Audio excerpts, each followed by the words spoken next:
Election में तो आप जा रहे हैं, आपके तहयात कायद नवाज शरीफ साहब इलेक्शन के टेस्ट करना चाहते हैं, लेकिन उनके ऊपर नाअहली की तलवार अभी भी लटक रही है।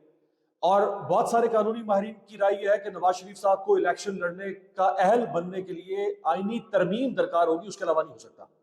नहीं, मैं नहीं आपसे एग्री करता। वो जो हमने असेंबली में कानून पास किया था, उसको सुप्रीम कोर्ट ने रिजेक्ट नहीं किया। उसमें लिखा हुआ है बड़ा वाज़ेह कि 5 साल तक एक आदमी को नाअहल किया जा सकता है और 5 साल मियाँ नवाज़ शरीफ साहब के पूरे हो चुके हैं। वो इस वक़्त अहल हैं और इंशाल्लाह इलेक्शन भी लड़ेंगे और वज़ीर-ए-आज़म पाकिस्तान भी बनेंगे।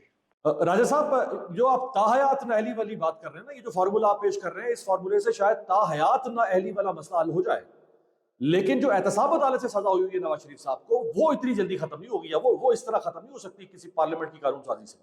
जी, वो आपको पता है, एक जाली केस में, झूठे केस में सियासी तौर पे मियाँ साहब को आउट करने के लिए एक साजिश की गई थी और उसके लिए वकील बड़े, जो मियाँ साहब की कानूनी मशीर हैं, वो बड़े पुरुम्मीद हैं कि इलेक्शन से पहले उसमें भी हमें रिलीफ मिल जाएगा और मियाँ साहब इलेक्शन लड़ सकेंगे। क्योंकि मियाँ साहब को जो सज़ा हुई थी, वो तो अपने बेटे से तनख्वाह ना लेने की वजह से हुई थी। राजा साहब, वो जो बेटे से तनख्वाह लेने वाले मामले पर डिस्क्वालिफिकेशन थी, वो सुप्रीम कोर्ट वाली डिस्क्वालिफिकेशन थी। एहतसाब अदालत ने मियां साहब को करप्शन के ऊपर, करप्ट प्रैक्टिसेस के ऊपर सजा दी हुई है। वो बेटे से तनख्वाह से बड़ा मामला था, उस पर सजा हुई है। वकील जो हैं वो बड़े पुरुम्मीद हैं और वो कहते हैं कि इसमें हमें रिलीफ मिल जाएगा और अगले चंद रोज में आप देखेंगे कि इस बारे में काफी आपको पेशरफ्त नजर आएगी। राजा साहब, ये फरमाया कि अगर नवाज शरीफ साहब इलेक्शन कंटेस्ट नहीं कर पाते तो क्या शहबाज शरीफ वजीर आजम बनेंगे? और अगर नवाज शरीफ इलेक्शन कंटेस्ट करते हैं और वो मुंतखब हो जाते हैं, तो फिर शहबाज शरीफ क्या वजीर आला पंजाब बनेंगे?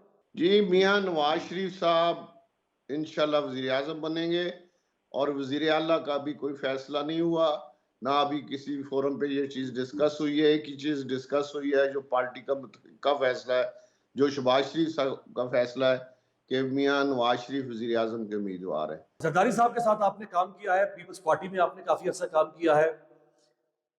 Peoples Party pre poll rigging का इल्जाम आप पर लगा रही है। जरदारी साहब को आप अच्छी तरह से उनकी सियासत को जानते हैं, तो इलेक्शन से पहले ये जो आपके खिलाफ धांधली का, डील का और प्री पोल रैगिंग का महाज खोल दिया जरदारी साहब और पीपल्स पार्टी ने, इसके पीछे जरदारी साहब के क्या मकासद हो सकते हैं? लेकिन ये अभी इलेक्शन आ गया है और पीपल्स पार्टी का अपना मंशूर है, इसी तरह एमक्यूएम का अपना मंशूर है, मुस्लिम लीग नून का अपना मंशूर है। और क्योंकि अभी तक पीपल्स पार्टी का और मुस्लिम लीग का कोई इस इलेक्शन में अलायंस नहीं हुआ, तो पीपल्स पार्टी और मुस्लिम लीग नून का इलेक्शन में मुकाबला होना है, चाहे सिंध हो चाहे पंजाब हो।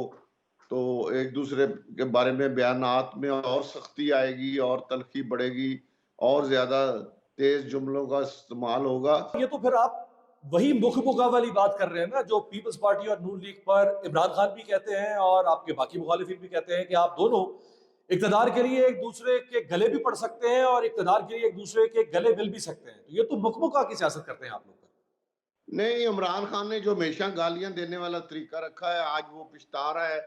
आज कोई सियासी जमात उसके साथ खड़े होने के लिए तैयार नहीं, उसके साथ बात करने के लिए तैयार नहीं। तो ये इलेक्शन में तलखियां बढ़ती हैं और इलेक्शन के फौरन बाद ये तलखियां खत्म कर देनी चाहिए। इसमें कोई हर्ज नहीं। हम भी अपने हलकों में आजकल एक दूसरे के खिलाफ, जब इलेक्शन शुरू हो जाएगा तो बयानबाजियां होगी, सब कुछ होगा, लेकिन इलेक्शन के बाद हम खत्म कर देते हैं क्योंकि हमारी कोई जाती लड़ाई तो नहीं होती। पीटीआई के बारे में पीपल्स पार्टी के कई सीनियर रहनुमाओं का यह मौकिफ है कि अगर पीटीआई को इलेक्शन कंटेस्ट नहीं करने दिया जाता तो हम समझते हैं, यानी पीपल्स पार्टी समझती है कि वो इलेक्शन शफाफ इलेक्शन नहीं होगा। पीएमएलएन का क्या मौकिफ है अगर पीटीआई को इलेक्शन से बाहर किया जाता है? जी, हम बिल्कुल नहीं चाहते कि पीटीआई को बाहर निकाला जाए। पीटीआई इलेक्शन लड़े, हम उनका उसका मुकाबला करने के लिए तैयार हैं। लेकिन जो दहशतगर्द हैं, जिन्होंने हमारे शहीद जो हैं उनके मुजस्मे जलाए हैं, जिन्होंने हमारे शहीदों के मुजस्मे तोड़े हैं, उनको उन्होंने पाँव के नीचे लेके आए हैं, उनके लिए हमारे लिए कोई नरम गोशा नहीं है। उनके खिलाफ सख्त से सख्त एक्शन होना चाहिए। जिन्होंने हमारे कोर कमांडर के घर पे हमला किया, हमारे फौजी तनसीबात पे हमला किया, हमारे जहाज़ों पे हमला किया, उनके लिए कोई नरम गोशा नहीं, उनके खिलाफ सख्त एक्शन होना चाहिए। फैसलाबाद जो आपका शहर है, वहां इस वक्त पीटीआई बामुकाबला नून लीग क्या पोजीशन है?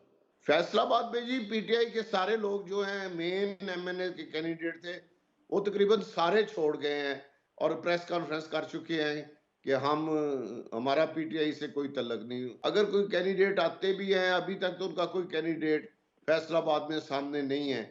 जो अगर कोई कैंडिडेट आएगा भी इलेक्शन से 15-20 दिन पहले, तो मेरा नहीं ख्याल इतना बड़ा हल्का वो कवर कर पाए। बहुत बड़ा हल्का होता है। पीटीआई के अगर कैंडिडेट आएंगे भी तो उनके पास ना तजर्बा होगा, ना उनके पास टाइम होगा, हल्का बहुत बड़ा होगा, उनके लिए बहुत मुश्किलात है।